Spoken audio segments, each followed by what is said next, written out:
जोहार मास्टर जी, राउर के भी जोहार। जोहार जोहार पर्वतिया जी। आपका घर परिवार खेती बाड़ी सबका हाल चाल बताइए। सब एकदम बढ़िया है मास्टर जी। एक ठो बात राउर के कहे के रहे का लखे तो राउरे कहिला आज कर कार्यक्रम में राउर स्वागत है। हम सीख गेलिया। तो चलिए अपने किसान भाइयों का भी स्वागत कर लेते हैं। किसान भाइयों, आज के कार्यक्रम में आपका भी बहुत बहुत स्वागत है। देखिए पर्वतिया जी ने स्वागत से शुरुआत कर दी है, लेकिन हम चाहते हैं कि हाल समाचार सबसे पहले जान लें अपनी खेती बाड़ी का, है ना पर्वतिया जी? एकदम, और एकदम नया नया समाचार बता दो। तो चलिए देखते हैं सबसे पहले कृषि समाचार।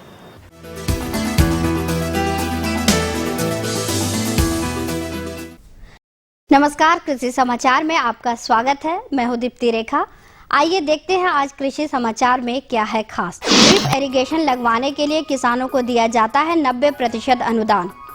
मुर्गी पालन में बेहतर प्रबंधन कर मुर्गी पालक पा सकते हैं बेहतर लाभ। मेड़ निर्माण कार्य को आसानी से करता है बांड फार्मर। सिंचाई जल की बचत करने के लिए कृषि वैज्ञानिकों द्वारा ड्रिप सिंचाई पद्धति का आविष्कार किया गया।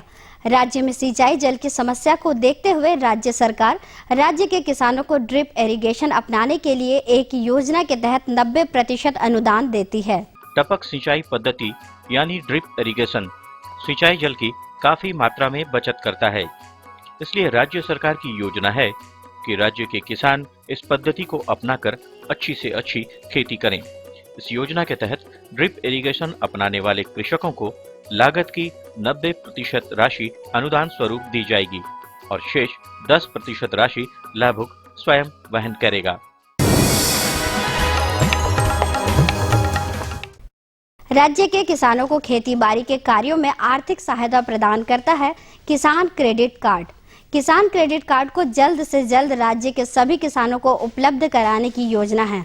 फिर भी जिन किसान भाइयों का किसान क्रेडिट कार्ड नहीं बन पा रहा है या नहीं बना है, वो इसे बनवाने के लिए आवेदन पत्र के साथ फोटो और वंशावली संबंधित प्रमाण पत्र या शपथ पत्र इत्यादि दस्तावेजों के साथ प्रखंड कृषि विभाग, नजदीकी बैंक या किसान मित्र से संपर्क कर सकते हैं।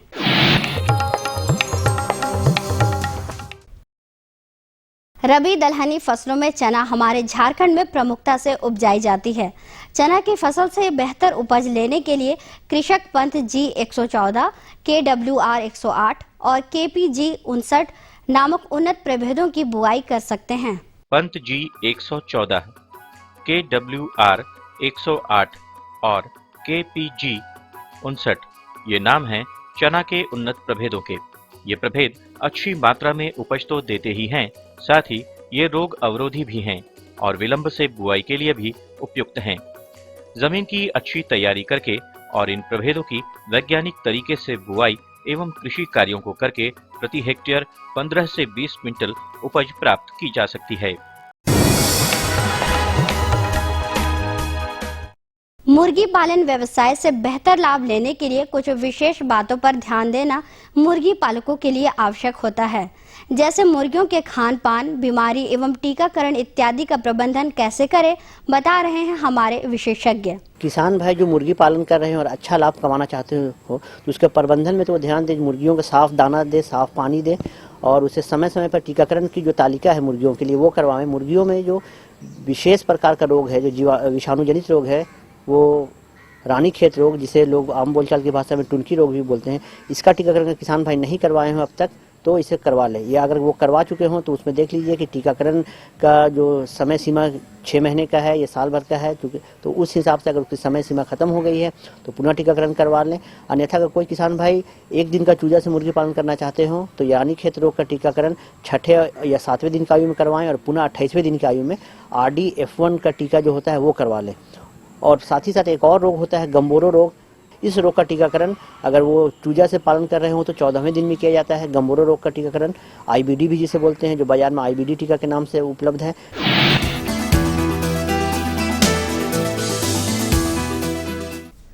कुछ फसलों को लगाने के लिए खेतों में मेड़ बनाना आवश्यक होता है।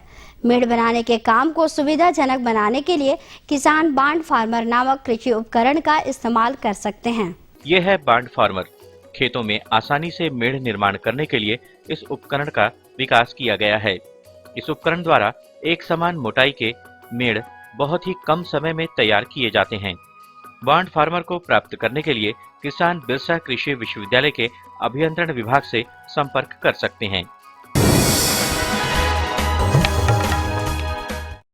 और अब मंडी भाव में आइए नजर डालते हैं अनाजों के भाव पर। आज राज्य की प्रमुख मंडियों में चावल और गेहूं सरीखे अनाजों के भाव पूर्ववत रही। वहीं दलहनी अनाज और तिलहनी अनाजों में आंशिक तेजी दर्ज की गई है। मूल्यविदों के अनुसार त्योहारों को लेकर इनमें थोड़ी तेजी आई है। कुछ समय बाद इनके भाव सामान्य होने की संभावना है। वहीं सब्जी बाजारों में भी तेजी का ही दौर रहा। आज भी के कुछ प्रमुख अनाजों के भावों पर नजर डालें तो वे इस प्रकार रही। चावल मध्यम न्यूनतम 2100 रुपए से लेकर अधिकतम 2300 रुपए, गेहूं न्यूनतम 1400 रुपए से लेकर अधिकतम 1700 रुपए, दाल अरहर न्यूनतम 6800 रुपए से लेकर अधिकतम 7200 रुपए, दाल मसूर न्यूनतम 4250 रुपए से लेकर अधिकतम 4650 रुपए, दाल चना न्यूनतम 5800 रुपए से लेकर अधिकतम 6200 रुपए, चीनी न्यूनतम 3500 रुपए से लेकर अधिकतम 3800 रुपए और आलू न्यूनतम 1200 रुपए से लेकर अधिकतम 1500 रुपए प्रति क्विंटल रहा। और अब एक नजर राज्य के कुछ प्रमुख शहरों के मौसम के मिजाज पर। आज राज्य के कुछ प्रमुख शहरों के तापमान इस प्रकार दर्ज किए गए। रांची अधिकतम 29 डिग्री सेल्सियस, न्यूनतम 23 डिग्री सेल्सियस। देवघर अधिकतम 31 डिग्री सेल्सियस, न्यूनतम 26 डिग्री सेल्सियस। दुमका अधिकतम 32 डिग्री सेल्सियस और न्यूनतम 26 डिग्री सेल्सियस। गोड्डा अधिकतम 34 डिग्री सेल्सियस और न्यूनतम 28 डिग्री सेल्सियस। चाईबासा अधिकतम 34 डिग्री सेल्सियस और न्यूनतम 23 डिग्री सेल्सियस। और हजारीबाग का तापमान अधिकतम 30 डिग्री सेल्सियस और न्यूनतम 23 डिग्री सेल्सियस रहा। कृषि समाचार में आज इतना ही। अगले दिन अगले अंक में फिर मुलाकात होगी कुछ ताजा तरीन खबरों के साथ। तब तक के लिए दीजिए इजाजत। नमस्कार, जोहार।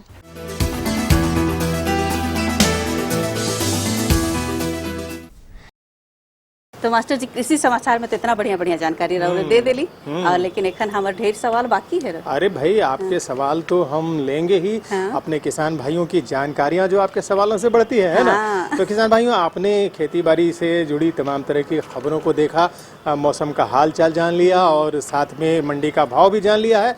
हमारे पास अभी जानकारियां और भी हैं शेष, लेकिन उसके पहले ये संदेश। ये लो और बताओ। बस। अरे ये क्या भैया जी, बस इतनी सी रासायनिक खाद? किसानी छोड़ रहे हो क्या? किसानी नहीं, नादानी छोड़ रहे हैं। मिट्टी की जांच कराई है।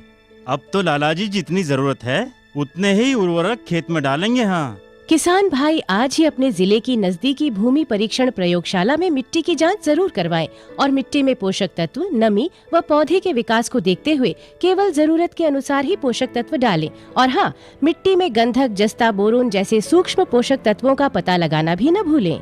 उर्वरक और जैविक खाद के सही उपयोग से भूमि का उपजाऊपन बनाए रखें, उत्पादकता बढ़ाएं, खर्चा घटाएं और बहुमूल्य विदेशी मुद्रा बचाने में भी सहयोग दें। और हाँ, धीमी गति से नाइट्रोजन उपलब्ध कराने वाले उर्वरकों जैसे नीम लेपित यूरिया को प्राथमिकता दें और यूरिया का पत्तों पर छिड़काव करें। अरे वाह, तू तो सचमुच समझदार हो गया रे। अधिक जानकारी के लिए संपर्क करें जिला कृषि अधिकारी या किसान कॉल सेंटर। तो विराम कर बाद सब देखवैया मने के एक बार फिर से बहुत बहुत स्वागत है। हाँ, और मास्टर जी विराम कर बाद बारी आ जाएला हमर सवाल कर। हाँ बिल्कुल बिल्कुल, चलिए हम आपके सवाल का स्वागत करते हैं। हाँ मास्टर जी, तो ऐसा नहीं कि हम के जानकारी चाहिए सरसों का खेती के बारे में। सरसों जे होएला राई। हाँ, अच्छा। तो किसान भाइयों, पर्वतिया जी की भाषा में चूंकि ये नागपुरी में बात करती हैं, तो ये जो आप लोग जिनको लोटनी कहते हैं वही राई, लाल सरसों। तो इस समय चूंकि इस सरसों की एक खासियत यही होती है कि आप बेहतर जानते हैं कि इसमें तेल बहुत ज़्यादा निकलता है और तेल के उत्पादन के लिए हमारे किसान भाई बहुत अच्छी संख्या में इसका उत्पादन करते हैं, इसको अपने खेतों में लगाते हैं। तो इसकी खेती आप कैसे करेंगे, इस समय कौन कौन सी बातों का ध्यान रखेंगे ताकि आप बहुत अच्छा उत्पादन ले सकें, कम सिंचाई में उत्पादन ले सकें। चलिए इन तमाम बातों की जानकारी लेते हैं अपने विशेषज्ञ डॉक्टर BD शुक्ला से। किसान भाई, खरीफ फसल के बाद अब खेत तैयार हो रहे हैं रबी फसल के लिए, और रबी में तेलहनी फसलों की काफ़ी महत्वपूर्ण भूमिका है। और जहाँ तक तेलहनी फसलों की बात है तो उसमें सरसों और राई की खेती काफ़ी की जाती है किसान भाइयों द्वारा। तो सरसों और राई की खेती की वैज्ञानिक खेती किस प्रकार की जाए, क्या क्या तैयारियां की जाए, इस बारे में जानकारी लेने के लिए आज हमारे साथ हैं चावल अनुसंधान केंद्र हजारीबाग के वैज्ञानिक डॉक्टर वीडी शुक्ला साहब।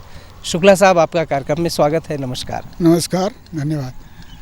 सबसे पहले शुक्ला साहब, हम ये जानना चाहेंगे कि तेलहनी जो फसलें होती हैं उनमें सरसों और राई की क्या उसकी महत्व क्या है और क्या उपयोगिता है? किसान भाइयों, जहाँ तक तिलहनी फसलों का सवाल है, जैसा कि आप जानते हैं कि तिलहनी फसल में सरसों और राई का बहुत बड़ा महत्व है और हमारे बराबर के दिनचर्या में ये जो है उपयोग में लाई जाती है।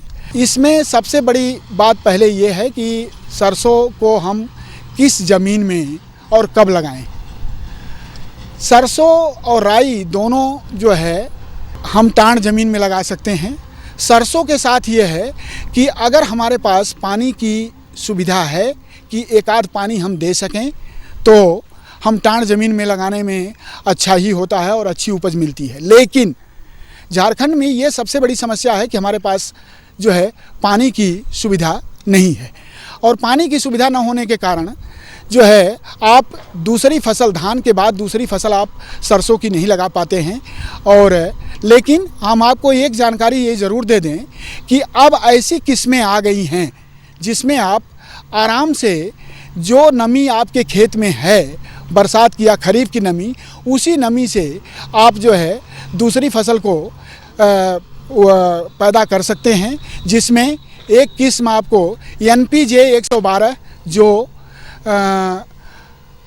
ये सरसों अनुसंधान निदेशालय जो भरतपुर राजस्थान में है वहाँ के द्वारा विकसित की गई है और ये किस्म 65 से 70 दिन में पक करके तैयार हो जाती है और इस किस्म को आप अगर लगाते हैं तो आप अच्छी उपज ले सकते हैं।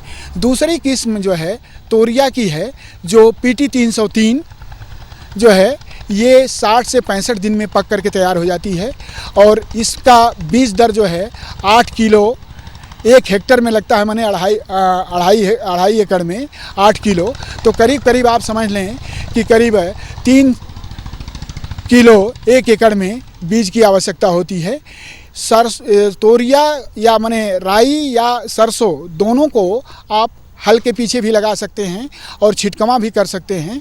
और छिटकमा अगर करते हैं आप तो जोत करके, खेत को जोत करके, और एक काम करें कि इसको छीट दें और छीटने के बाद तब पाटा दें आप और उसके बाद छोड़ दें, उतने में जर्मिनेशन हो जाएगा। ये तो छीटा का हो गया। और हल के पीछे बुआई करने के लिए एक चीज़ आप ध्यान रखें कि हल ज़्यादा गहरा ना हो, एकदम पतला जो है ऊपर जैसे केवल एक धारी बनती जाए वैसे ही हल के पीछे इसको लगा सकते हैं। हल के पीछे लगाने में एक ही सुविधा होगी कि घास निकालने वगैरह में ये सुविधा होती है। और एक चीज़, दूसरी चीज़ ये भी है कि आजकल फिंगर वीडर जैसे है, टाण ज़मीन में अगर लगाए हैं आप तो घास अगर ज़्यादा हो गई है तो आप फिंगर वीडर भी अगर लाइन से लगा हुआ है तो यूज करके घास को आप निकाल सकते हैं। और ये 60 से 65 दिन में पक के तैयार हो जाती है और बहुत अच्छी उपज देती है जो है। इससे आप कम से कम जो एक फसल लेते हैं उससे 2 फसल लेने में आप सक्षम होंगे। हम ये जानना चाहेंगे किसान भाइयों की ओर से कि इसके लिए खेत की तैयारी किस प्रकार करें और खाद उर्वरक का क्या समय होता है, क्या दर होती है? ऐसा है कि खेत की तैयारी 2 से 3 जुताई धान कटने के बाद जो है 2 से 3 जुताई करके उसको भुरभुरा बना लें जो है, क्योंकि सरसों का बीज बहुत छोटा होता है। अगर मान लीजिए कि जो है बहुत ज़्यादा ढेलुई ज़मीन अगर रही तो वो उसका अंकुरण होने में दिक्कत होती है। और बीज की मात्रा जैसा कि हम आपको बताएं कि 8 किलो 1 हेक्टर में लगता है। और उर्वरक में देखिए ऑयल सीड में माने ये जो तिलहनी फसल में बहुत ज़्यादा उर्वरक देने की ज़रूरत नहीं है, फिर भी 40 से 50 किलो जो है DAP पर हेक्टर आप दे करके इसको इसकी अच्छी उपज ले सकते हैं। पोटास की ज़रूरत इसमें बहुत ज़्यादा नहीं होती है, लेकिन फिर भी पोटास अगर आप दें तो जैसा कि किसान भाई जानते हैं कि पोटास यूज़ नहीं करते हैं किसान भाई, बराबर DAP एक ही खाद उनके दिमाग में रहती है कि DAP डाल दीजिए। DAP में केवल 2 ही तत्व मिलता है, एक नाइट्रोजन और दूसरा फास्फोरस, पोटास मिलता नहीं है। और जैसा कि किसान भाई जानते हैं कि पोटास जो है ये किसी भी दाने को पुष्ट करने में सहायक होता है। तो होता क्या है कि अगर पोटास डालेंगे तो दाना पुष्ट होगा और जो है उसमें जो है पुष्ट होगा तो तेल की मात्रा ज़्यादा मिलेगी। ये इससे ये चीज़ें ये ध्यान रखें और खाद दे दिए। और एक चीज़ और मैं बताना चाहूँगा कि ऑयल सीड तिलहनी फसल अगर किसान एक खेत में दलहनी लगा रहे हैं, दूसरे साल तिलहनी लगा रहे हैं, तो तिलहनी फसल के जड़ से एक ऐसा एक्सुडेट निकलता है जो कि बीमारी जो खेत में रहती है, राइजोक्टोनिया या जो उकठा रोग जिसको कहते हैं, उससे जैसे होता क्या है, एक चीज़ नई हम थोड़ा सा अलग जाने की कोशिश करेंगे कि किसान भाई चना और अरहर दोनों जो लगाते हैं हर साल उसी खेत में लगा रहे हैं और पता लगा कि 2 से 3 साल के बाद होता है, 2 साल के बाद होता क्या है कि उकठा रोग लगने लगता है और उकठा रोग का निराकरण करने में ये सक्षम नहीं है कि कोई केमिकल उकठा रोग को ये कर सके। तो किसान भाई ये काम करें कि ज़रूर जो है 2 साल के बाद तीसरी साल ये सरसों या राई उस खेत में ज़रूर लगाएं कि जिससे कि उकठा रोग जो है समाप्त हो जाता है, उकठा रोग कम हो जाता है। इसलिए ऑयल सीड की क्रॉप ज़रूरी है। इवन 1 साल ज़रूर, 2 साल धान लगा रहे हैं, 3 साल धान लगा रहे हैं, तो ये जो है तिलहनी फसल तोरिया या सरसों या राई या सरसों जो है ये दोनों ज़रूर लगाएं, इससे उनको काफ़ी लाभ मिलेगा। डॉक्टर साहब 2 बातें और ध्यान में आ रही हैं जो किसान भाई जानना चाहते होंगे। एक ये कि सरसों और राई की फसल में खरपतवार कैसे उनका नाश किया जाए, और दूसरा और कौन कौन से रोग लगते हैं उनका उपचार किस प्रकार किया जाए। देखिए, सरसों में राई में सरसों में लाही एक लगती है। लाही के लिए जो है वो छोटे छोटे जिसको हम एफिड कहते हैं, और एफिड ये दिसंबर के महीने में ज़्यादातर एफिड का अटैक होता है। तो उसमें एक काम करें कि जो है वो कोई भी इंसेक्टिसाइड जैसे क्लोरोपाइरिफास है, ये जो है क्लोरोपाइरिफास ही अवेलेबल है इस समय, तो क्लोरोपाइरिफास को लेकर के 1 ml या डिमेक्रान है या मोनोसील है, इसको 1 ml माने 1 चम्मच जिसको कहते हैं 5 ml 5 लीटर पानी में मिला करके छिड़क दें तो इससे इसका निदान हो जाएगा। तो डॉक्टर साहब, आपने सरसों और राई की खेती के बारे में, इसकी वैज्ञानिक खेती के बारे में किसान भाइयों को बहुत अच्छी जानकारी दी। आपका बहुत बहुत धन्यवाद। धन्यवाद। अम्मा खाना दे दो ना। सबर कर गोलू, अभी दाल नहीं गली है। तू फिक्र ना कर गोलू की अम्मा, अब की बार अपनी दाल खूब गलेगी। क्या मतलब जी? अब की बार NFSM के तहत दाल की पैदावार को बढ़ाने के तरीकों को दिखाने के लिए देश में 1000 क्षेत्र चुने गए हैं, जिसमें हमारा इलाका भी आ गया है। पर इससे हमें क्या फायदा?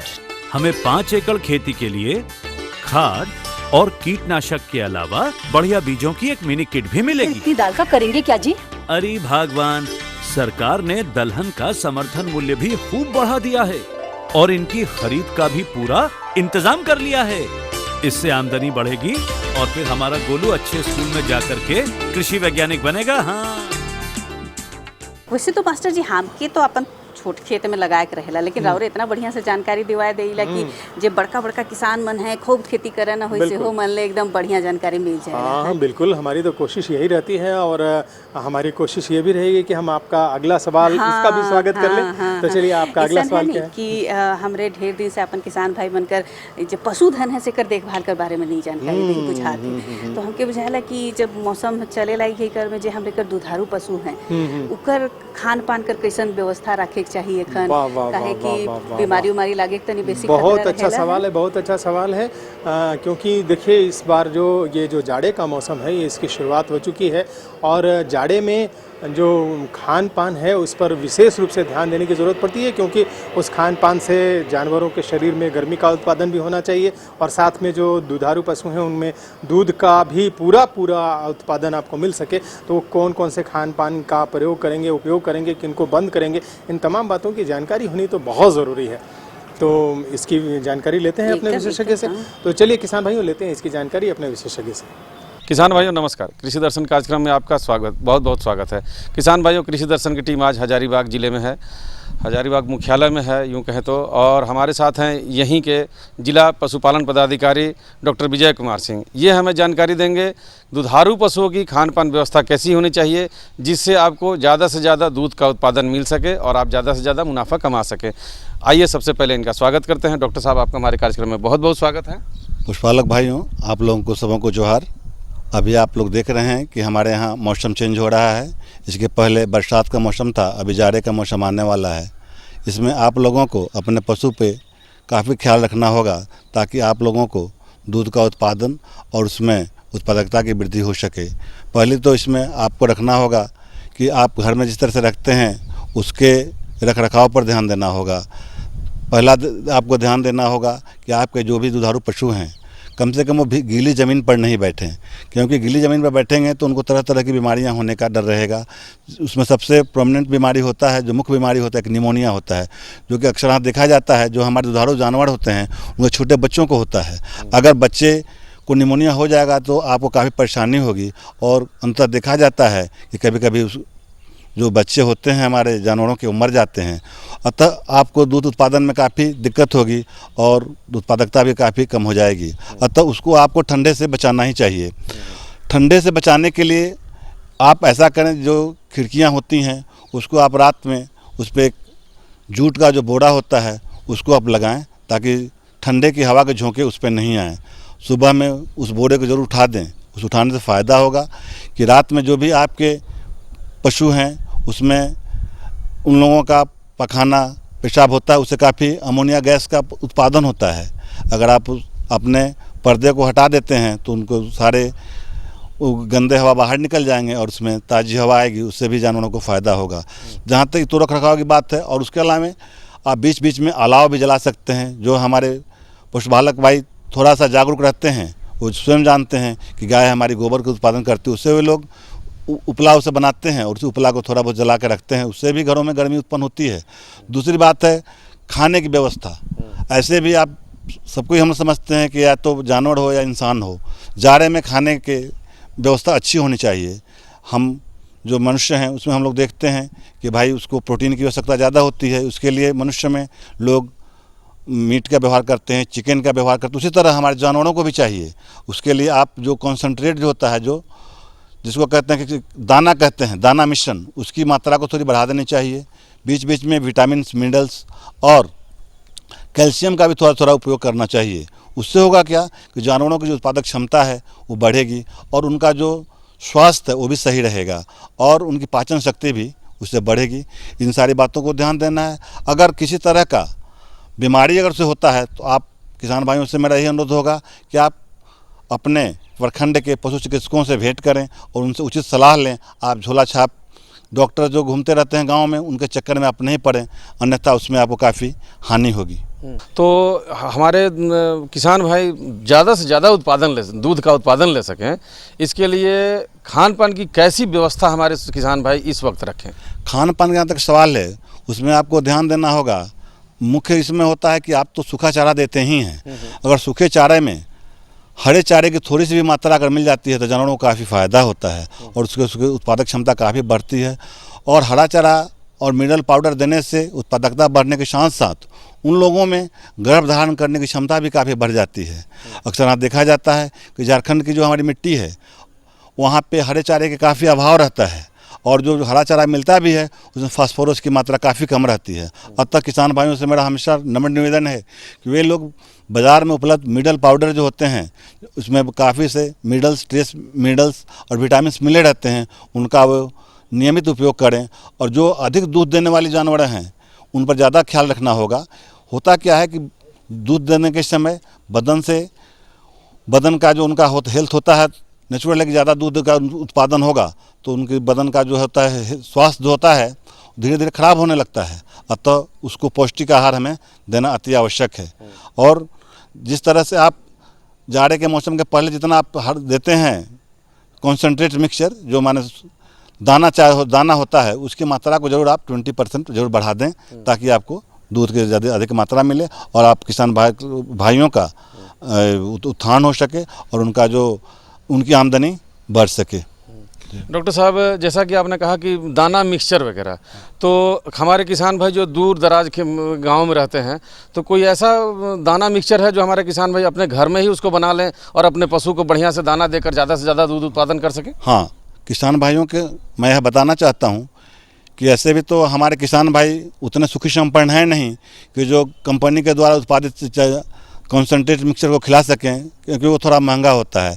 उसके लिए सबसे उचित है आप मक्का लें, गेहूँ लें, उन सबों का दरिया बनाएं उसको, और उसमें मिनरल पाउडर होता है, चोकर होता है, धान की भूसा है, ज्वार होता है, उन सबों का मिक्सचर बना के और उनकी दूध उत्पादन क्षमता के अनुसार ही उनको दें। अगर जो कम दूध करता है उसमें कम मात्रा में दें और ज़्यादा दूध करता है उसको पर केजी, अगर आपका जानवर 5 केजी देता है तो उसको कम से कम 2-2.5 केजी मिलना ही चाहिए। और जैसे पर केजी दूध की मात्रा उत्पादकता बढ़ती जाती है, कृपया आप उसमें ½ केजी से लेकर 1 केजी तक की मात्रा आप उसके मुताबिक बढ़ाएं। अतः आपको मैं यह बताना चाहता हूँ कि जो होता है, जो राशन होता है जो हम लोग देते हैं, 2 तरह का होता है, एक स्वास्थ्य को मेंटेन करने के लिए और एक दूसरी होती है उत्पादक क्षमता के लिए। तो अतः जो दूध देने वाले हमारे जानवर हैं उनको थोड़ा सा मात्रा बढ़ा के ही हमें देना पड़ता है ताकि उनका शरीर भी सही रहे और उसकी उत्पादक क्षमता भी काफ़ी मेंटेन रहे बहुत दिनों तक। डॉक्टर साहब, आपने बीच में चर्चा की थी कि कैल्शियम की मात्रा भी ज़्यादा देनी चाहिए।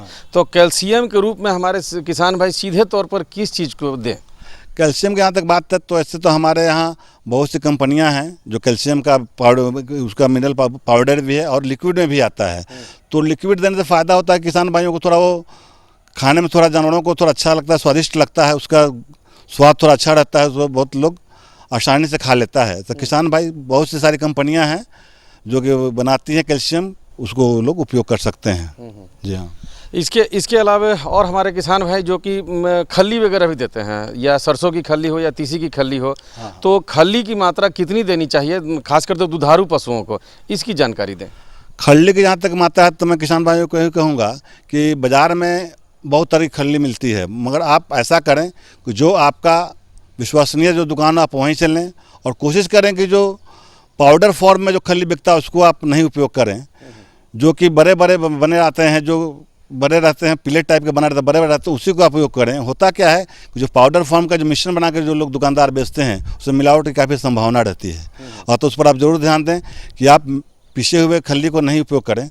जाड़े में जहाँ तक बात है, आप सरसों खल्ली की मात्रा थोड़ी और बढ़ा दें, क्योंकि सरसों खल्ली से होता क्या है कि शरीर में थोड़ा गर्मी भी उत्पन्न होती है, जो उस खल्ली को आप जरूर थोड़ा सा बढ़ाएं।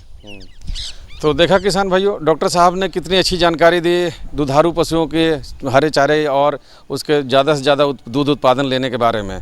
डॉक्टर साहब, आप हमारे कार्यक्रम में इसके लिए आपका बहुत बहुत धन्यवाद। आपको भी बहुत बहुत धन्यवाद। तो ये जो हमारे कर विशेषज्ञ रहे हैं डॉक्टर विजय कुमार सिंह, तो बड़ा बढ़िया से बता दिले कि कैसे अपन पशुधन कर देखभाल करे है, का खियाए और का नहीं खियाए, कई मौसम में है नहीं। लेकिन आप तो हमको बुझाला कि जोहर कहे है। हमको लगता है कि किसान भाइयों, जो आपकी अभी वर्तमान की फसलों की समस्या है उसमें राई की खेती के बारे में हमने चर्चा कर ली और दुधारू पशुओं के खान पान की व्यवस्था के बारे में भी चर्चा कर ली। तो इन तमाम बातों का आप खास ख्याल तो रखेंगे ही, साथ में इस बात का भी ध्यान रखेंगे कि आपको हमारे कार्यक्रम को बेहतर बनाने के लिए खत भी लिखना है, और खत लिखने के लिए आपको हमारा पता नोट करना होगा। तो हमारा पता है कार्यक्रम कृषि दर्शन, कृषि प्रकोष्ठ, द्वारा केंद्र निदेशक, दूरदर्शन केंद्र, रातू रोड, रांची, पिन संख्या 834001। तो रावरे चिट्ठी जरूर लिखब, रावरे का चिट्ठी कर इंतजार रही। एखन ले आइज ले एठिना विदा, जोहार।